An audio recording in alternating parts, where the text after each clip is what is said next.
ఈ బిజినెస్ ఏదైనా మీ ఊర్లో ప్రమోషన్ చేయాలంటే అది సుమన్ టీవీతోనే సాధ్యం. ఇప్పుడే సంప్రదించండి. వచ్చి నిరాడంబరంగా మేము నామినేషన్ ప్రక్రియని పూర్తి చేసుకున్నాం.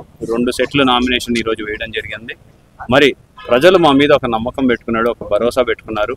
గతంలో మేము ఏదైతే హామీలు ఇచ్చామో ఆ హామీలన్నీ కూడా ఈరోజు వైఎస్ఆర్ కాంగ్రెస్ పార్టీ తరఫున నెరవేర్చి, అలాగే అభివృద్ధికి కూడా ఈరోజు శాశ్వతమైన కొన్ని మంచి పథకాలన్నీ కూడా మంచి పనులు కూడా నంద్యాలకి చేయడం జరిగింది. జిల్లా కావచ్చు, మెడికల్ కాలేజ్ కావచ్చు, ఐటీఐ కాలేజ్ కావచ్చు, జూనియర్ కళాశాలలు కావచ్చు, ఈ రకమైన శాశ్వతమైన పనులు చేసి అమృత్ పథకం కావచ్చు, శాశ్వతమైన పనులు చేసి ప్రజలకి మేము గత 3 సంవత్సరాల అవకాశం, ఎందుకంటే కరోనాలో 2 సంవత్సరాలు పోగొట్టున్నా సరే 3 సంవత్సరాల్లో మేమేం చేశాము అని చెప్పుకున్నటువంటి ధైర్యంతో ఈరోజు మేము ముందుకెళ్తున్నాం.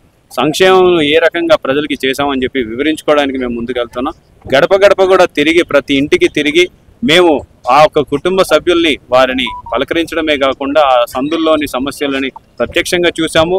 కొన్ని అక్కడికక్కడే సాల్వ్ చేయడం జరిగింది, కొన్ని గడప గడపకి వచ్చిన నిధులతోటి సాల్వ్ చేయడం జరిగింది. మరి ఇటువంటి పరిపాలన గతంలో ఎప్పుడు కూడా మేము చూడలేదు.